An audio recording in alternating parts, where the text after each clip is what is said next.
রক্তে কোলেস্টেরল বেড়ে গেছে এটা শুনলেই অনেক মানুষ খুব ভয় পেয়ে যান এবং ভাবেন যে এই বুঝে হার্ট অ্যাটাক হয়ে গেল। বিষয়টা কিন্তু সেরকম না।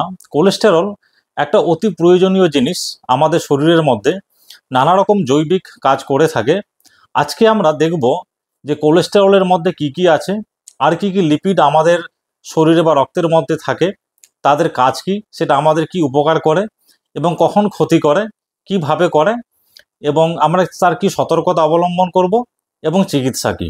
সুতরাং একটু মন দিয়ে আজকে লেকচারটা শুনবেন, আপনাদের অনেক অনেক উপকার আসবে এবং এই কোলেস্টেরল লিপিড প্রোফাইল সম্পর্কে আশা করছি সমস্ত রকমের ভুল ধারণা আপনাদের দূর হয়ে যাবে।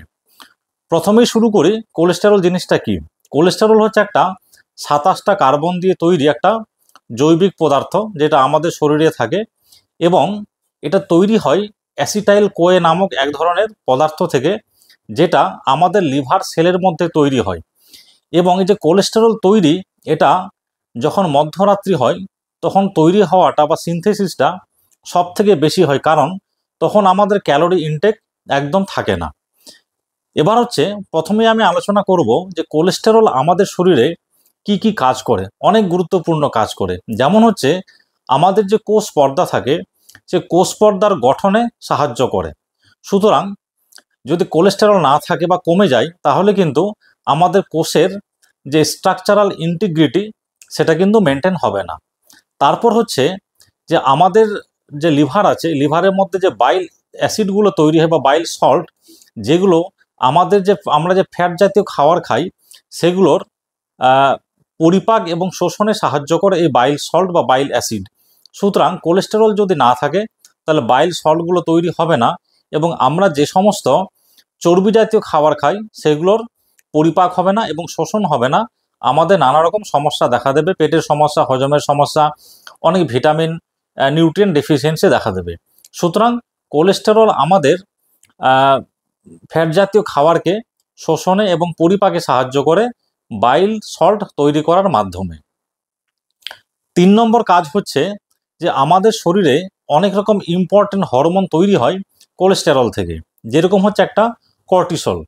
কর্টিসল হচ্ছে আমাদের স্ট্রেস হরমোন। যখন আমরা স্ট্রেসে থাকি এবং আমরা অনেক ফাইটিং কন্ডিশনে থাকি, আমাদের গ্লুকোজ মেটাবলিজমে এবং এনার্জি প্রোডাকশানে সাহায্য করে।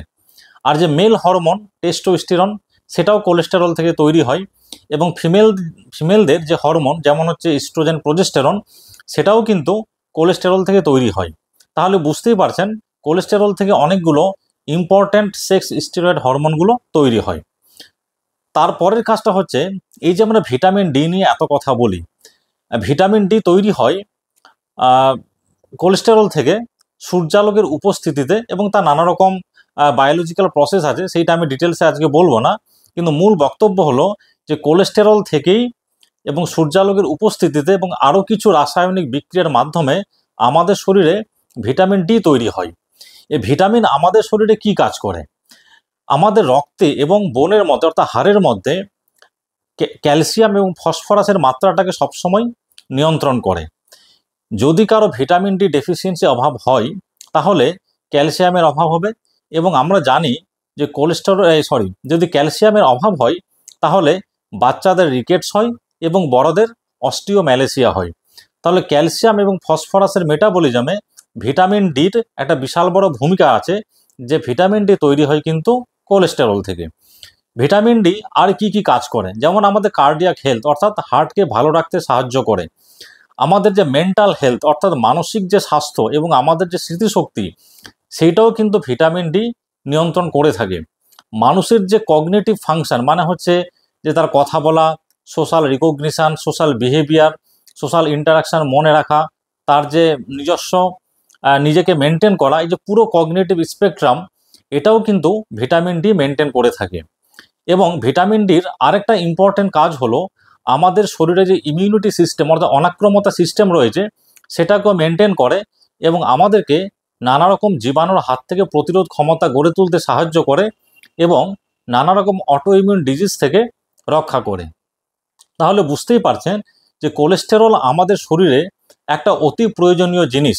তাহলে কোলেস্টেরল যদি আমাদের শরীরে না থাকে তাহলে এতগুলো প্রবলেম দেখা দেবে। সুতরাং কোলেস্টেরলকে আজ থেকে শত্রু ভাবা বন্ধ করে দিন, এটাকে বন্ধু বলে ভাবুন।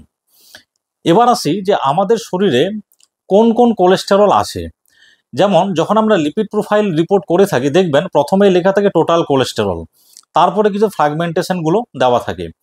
এই টোটাল কোলেস্টেরলের মধ্যে 3টে কম্পোনেন্ট পড়ে, একটা হচ্ছে এইচডিএল, একটা হলো এলডিএল, একটা হলো ভিএলডিএল। এইচডিএল কথাটার মানে হচ্ছে হাই ডেনসিটি লাইপোপ্রোটিন, যেটাকে আমরা গুড কোলেস্টেরল বলে থাকি। তার কারণটা কি সেটা পরে আসছে আমি। এলডিএল কথাটার মানে হচ্ছে লো ডেনসিটি লাইপোপ্রোটিন, যেটাকে আমরা ব্যাড কোলেস্টেরল বলে থাকি। তার কারণটা কি সেটা আমি পরে বলবো। আরেকটা থাকে ভিএলডিএল, অর্থাৎ ভেরি লো ডেনসিটি লাইপোপ্রোটিন।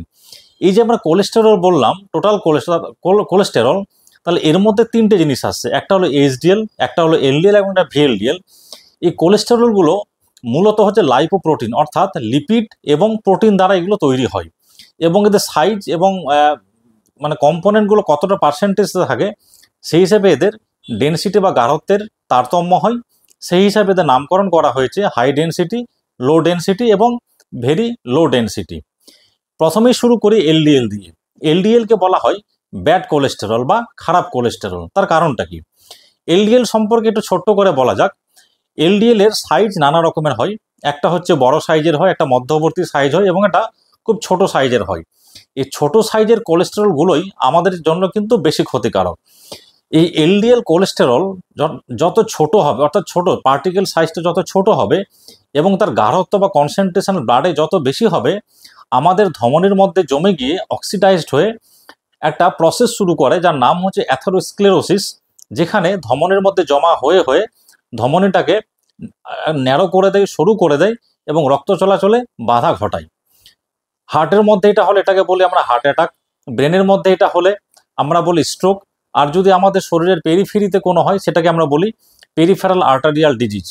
তাহলে এই যে এলডিএল, যেটা সব থেকে সাইজে ছোট বা ছোট ছোট পার্টিকেলগুলো, যদি এদের কনসেন্ট্রেশন বা গাঢ়ত্ব রক্তে অনেক বেশি বেড়ে যায়, তাহলে আমাদের ধমনীতে জমে গিয়ে অ্যাথেরোস্ক্লেরোসিস করে এবং হার্ট অ্যাটাক করতে পারে, সেরিব্রাল স্ট্রোক করতে পারে এবং পেরিফেরাল আর্টারিয়াল ডিজিজ বা পেরিফেরাল ভাস্কুলার ডিজিজ হতে পারে।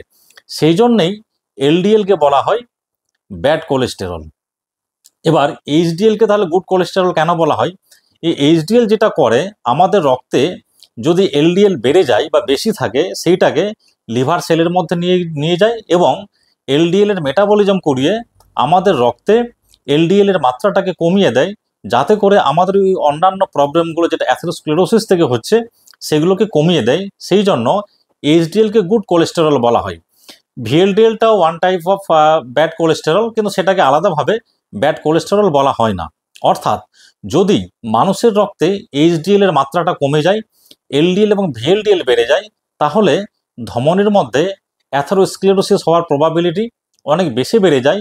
তখনই কিন্তু হার্ট অ্যাটাক, ব্রেন স্ট্রোক এবং পেরিফেরাল ভাস্কুলার ডিজিজ এই সমস্ত অসুখগুলো হওয়ার প্রবণতা থাকে। এবার আমরা দেখব যে একটা মানুষের রক্তে স্বাভাবিক এইচডিএল কত থাকা দরকার। এমনিতেই যদি মেলদের ক্ষেত্রে মানে পুরুষদের ক্ষেত্রে এইচডিএল যদি 40 মিলিগ্রাম পার ডিএল এর বেশি থাকে সেটাকে আমরা নর্মাল ধরি, আর মেয়েদের ক্ষেত্রে এটাকে নর্মাল বলি আমরা যদি 50 মিলিগ্রাম পার ডেসিলিটারের বেশি থাকে। এবং মেডিকেল সায়েন্সে একটা কথা বলা হয় যে যদি কারো এইচডিএল 60-এর উপর হয়, তার হার্ট অ্যাটাক হওয়ার সম্ভাবনা খুবই কম। কিন্তু হার্ট অ্যাটাক ব্যাপারটা শুধুমাত্র লিপিড প্রোফাইল বা এইচডিএল কম বেশি তার উপর দিয়ে হয় না, তার নানা রকম কারণ থাকে। তবে অবশ্যই যাদের এইচডিএল কোলেস্টেরল অনেক বেশি বা 60-এর উপর থাকে, তাদের হার্ট অ্যাটাক হওয়ার সম্ভাবনা অনেক কম। তবে একদম হবে না সেটা বলা যাবে না, কারণ সে হার্ট অ্যাটাক ব্যাপারটা অনেক কারণের উপর নির্ভর করে, সেটা একটা আলাদা টপিক। আজকে আমি লিপিড প্রোফাইল বা কোলেস্টেরল নিয়ে বলছি। এবার তাহলে এলডিএল এর মাত্রাটা আমাদের রক্তে কত হতে হবে? এক্ষেত্রে মেডিকেল সায়েন্সে 3টে ক্যাটাগরি ঠিক করা হয়েছে। একটা হলো যে স্বাভাবিক যে সমস্ত সুস্থ মানুষ, অর্থাৎ যাদের কোনো সুগার নেই, প্রেশার নেই, কোনো রকম কোনো অসুখ নেই, এদের ক্ষেত্রে এলডিএল এর মাত্রাটা হতে হবে less than 100 milligram per decilitre. অর্থাৎ স্বাভাবিক সুস্থ মানুষের ক্ষেত্রে এলডিএল যদি 100-র নিচে থাকে তাহলে সেটা সেফ লেভেল। আর যে একটাকে বলা হয় মডারেট রিস্ক, মানে হচ্ছে মধ্যবর্তী রিস্ক। যেমন হচ্ছে ধরুন কারো বয়স 40 বা 50 বছরের বেশি, তাদের ফ্যামিলিতে হয়তো হার্টের অসুখের কোনো হিস্ট্রি আছে এবং তার প্রেশার আছে, সুগার আছে, এই ক্যাটাগরিটাকে বলা হয় মিডিয়াম রিস্ক বা মধ্যবর্তী রিস্ক। এক্ষেত্রে এলডিএলটাকে less than 70 milligram per decilitre maintain করতে হবে। আর যেটা হাই রিস্ক ক্যাটাগরি মানে হচ্ছে যার হয়তো একটা স্ট্রোক হয়ে গেছে, একটা হার্ট অ্যাটাক হয়ে গেছে বা পেরিফেরাল আর্টারি অ্যাথেরোস্ক্লেরোসিস হয়ে গেছে, তাদের ক্ষেত্রে কিন্তু লেভেলটা less than 55 milligram per decilitre maintain করতে হবে। তাহলে বুঝতেই পারলেন যে এলডিএলটা সবার ক্ষেত্রে একরকম নয়। সুস্থ মানুষের ক্ষেত্রে 100 নিচে থাকলেই চলবে। যারা মধ্যবর্তী রিস্ক সুগার প্রেশার আছে তাদের 70-এর নিচে রাখতে হবে। আর যারা হাই রিস্ক ক্যাটাগরি, যাদের সুগার প্রেশার আছে, হার্ট অ্যাটাক হয়ে গেছে, ব্রেন স্ট্রোক হয়ে গেছে, তাদের ক্ষেত্রে লেভেলটাকে 50 বা 55-এর নিচে রাখতে হবে। তাহলে এই গেল এইচডিএল এবং এলডিএল নিয়ে। এবার হচ্ছে যে আমাদের রক্তে আরেকটা লিপিড থাকে বা ফ্যাট থাকে, যেটাকে বলি আমরা ট্রাইগ্লিসারাইড। ট্রাইগ্লিসারাইড মানে হচ্ছে যে একটা গ্লিসারল মলিকিউলের সঙ্গে যখন 3টে ফ্যাটি অ্যাসিড যুক্ত হয় তাকে আমরা বলে থাকি ট্রাইগ্লিসারাইড। এটা কিন্তু কোলেস্টেরলের মধ্যে পড়ছে না, এটা কোলেস্টেরলের বাইরে একটা আলাদা ফ্যাট। এটা কিভাবে বাড়ে? ট্রাইগ্লিসারাইডটা তখনই বাড়ে যখন হচ্ছে আমরা বেশি তেলে ভাজা খাই, বাইরের খাবার খাই, ফাস্টফুড খাই, তা সেডেন্টারি লাইফস্টাইল, অর্থাৎ বসে বসে থাকি, হাঁটাচলা করা হয় না, স্মোকিং করে, অ্যালকোহল খাই, বা এক্সট্রা ক্যালোরি অতিরিক্ত বেশি খাবার খাই, বা শর্করা জাতীয় খাদ্য আমরা বেশি খাই, তাদের ক্ষেত্রে ট্রাইগ্লিসারাইডটা কিন্তু খুব বেশি বেড়ে যায়। এবং ট্রাইগ্লিসারাইড বাড়ার আরও কতগুলো কারণ আছে, যেমন জেনেটিক বা বংশগত যদি কারো কোনো একটা টেন্ডেন্সি থাকে তাদের ক্ষেত্রেও ট্রাইগ্লিসারাইড বেশি হয়। আর যাদের ক্ষেত্রে হাইপোথাইরয়েডিজম থাকে মানে হচ্ছে যাদের থাইরয়েড গ্ল্যান্ড থেকে T3 T4 কম তৈরি হচ্ছে এবং TSH বেড়ে গেছে, এটাকে বলা হয় হাইপোথাইরয়েড, এবং তাদের ক্ষেত্রেও ট্রাইগ্লিসারাইডটা কিন্তু বেশি থাকে। এবার তাহলে যে যে কম্পোনেন্টগুলো আমরা পেলাম তার মধ্যে কি দাঁড়ালো এইচডিএল, এলডিএল এবং ভিএলডিএল, এবং আরেকটা ফ্যাট পেলাম বা লিপিড যেটা হচ্ছে ট্রাইগ্লিসারাইড। এবার যদি কারো রক্তে এইচডিএল কমে যায় এবং এলডিএল বেড়ে যায়, ভিএলডিএল বেড়ে যায় এবং ট্রাইগ্লিসারাইড বেড়ে যায়, তাদের ক্ষেত্রে কিন্তু অ্যাথেরোস্ক্লেরোসিস হওয়ার সম্ভাবনা অনেকটা বেড়ে যায় এবং ওই হার্ট অ্যাটাক, ব্রেন স্ট্রোক বা পেরিফেরাল আর্টেরিয়াল ডিজিজ হওয়ার সম্ভাবনা কিন্তু অনেক বেড়ে যায়। এবং ট্রাইগ্লিসারাইড বেড়ে গেলে আরও কতগুলো সমস্যা দেখা দেয়, যেমন হচ্ছে ফ্যাটি লিভার হয়, এবং ট্রাইগ্লিসারাইড যদি 500 বা 1000-এর ওপর চলে যায় তাহলে সেক্ষেত্রে একটা প্যানক্রিয়াটাইটিস হওয়ার সম্ভাবনা থাকে। তাহলে আপনারা জানতে পারলেন যে এই কোলেস্টেরল এবং ট্রাইগ্লিসারাইড ব্যাপারটা আসলে কি। এখন আমি আলোচনা করব যে এগুলো কিভাবে বাড়ে, কি রিস্ক ফ্যাক্টর, এবং কোন খাদ্যাভ্যাসের মাধ্যমে বা কোন লাইফস্টাইল চেঞ্জের মাধ্যমে এগুলোকে আমরা ঠিক করতে পারবো, এবং সবশেষে বলবো যে কি কি মেডিসিন ব্যবহার করা হয়। তাহলে এবার আসি যে এই যে কোলেস্টেরল বেড়ে যাচ্ছে, মানে ব্যাড কোলেস্টেরল, বিশেষ করে এলডিএল এবং ভিএলডিএল এবং ট্রাইগ্লিসারাইড বাড়ছে আর এইচডিএল কমে যাচ্ছে, এটা কখন হয়? এটা হচ্ছে মানুষের যখন সেডেন্টারি লাইফস্টাইল, অর্থাৎ হাঁটাচলা খুব বেশি করে না, সব সময় বসে থাকছে, অতিরিক্ত বেশি খাচ্ছে, তেলে ভাজা বেশি খাচ্ছে, কার্বোহাইড্রেট জাতীয় খাবার বেশি খাচ্ছে বা শর্করা জাতীয় খাবার বেশি খাচ্ছে, ফাস্ট ফুড, রিচ ফুড, তেল বেশি করে খাচ্ছে, রিফাইন্ড অয়েল বেশি বেশি করে খাচ্ছে, বা যারা অ্যালকোহল খায়, স্মোক করে, বা যাদের আনকন্ট্রোলড ডায়াবেটিস মেলাইটাস বা সুগার আছে, বা যাদের থাইরয়েডের সমস্যা আছে, তাদের ক্ষেত্রে কিন্তু এই লিপিড প্রোফাইলগুলো খুব একদম অল্টার্ড হয়ে যায়, খুব ঘেটে যায়, এবং তখনই সেটা আমাদের ডিজিজগুলো তৈরি করে। মেনলি যেটা বললাম অ্যাথেরোস্ক্লেরোসিস। তাহলে এই গেল হচ্ছে যে কিভাবে এগুলো বাড়ে। এবার হচ্ছে এগুলোর ট্রিটমেন্ট তাহলে কি। তো সবসময় আপনি যেটা দেখবেন, যারা লিপিড প্রোফাইল টেস্ট করলে যে টোটাল কোলেস্টেরল আমরা বলি যে 200-র নিচে রাখতে হবে, 200-র মধ্যে, 200টা হচ্ছে আপার লিমিট। আর এলডিএলটাকে যদি আপনি নর্মাল স্বাস্থ্যবান মানুষ হন তাহলে 100-র নিচে রাখতে হবে। আর যদি মধ্যবর্তী রিস্ক হন তাহলে 70-এর নিচে, আর খুব হাই রিস্ক থাকলে 55-র নিচে আপনাকে মেনটেন করতে হবে। আর এইচডিএল যদি ছেলেদের ক্ষেত্রে 40-এর বেশি থাকে এবং মেয়েদের ক্ষেত্রে 50-এর বেশি থাকে তাহলে সেটা নর্মাল লেভেল। আর ট্রাইগ্লিসারাইডটা আমরা 150 অবধি নর্মাল ধরি, এবং যত বেশি বাড়তে শুরু করে সেই হিসাবে নানা রকম ক্যাটাগরি আছে বা রিস্ক ফ্যাক্টরগুলো ওইভাবেই তৈরি হয়, সেটা এখন আর এখানে আমি আলোচনার মধ্যে যাচ্ছি না। তাহলে বুঝতে পারলেন ট্রাইগ্লিসারাইডটা 150-এর মধ্যে মেনটেন করতে পারলেই আপনি কিন্তু সেফ। এবার লাইফস্টাইল মডিফিকেশনের মধ্যে বা কি কি পড়ে, ধরুন কারো এইচডিএল কমে গেছে, এলডিএল বেড়ে গেছে, ভিএলডিএল বেড়ে গেছে, ট্রাইগ্লিসারাইড বেড়ে গেছে। প্রথমত হচ্ছে আপনাকে অ্যাক্টিভিটি বাড়াতে হবে, মানে মিনিমাম সপ্তাহে 5 দিন প্রতিদিন ওই 30 মিনিট করে হাঁটতে হবে। সোজা কথায় বললে সপ্তাহে 150 মিনিট আপনাকে হাঁটতে হবে, একটু জোরে জোরে ঘাম ঝরিয়ে। যদি না আপনার অন্য কোনো অসুবিধা থাকে, যেমন আপনার হয়তো হার্টের সমস্যা আছে, তাহলে আপনি হাঁটাচলা করতে পারবেন না।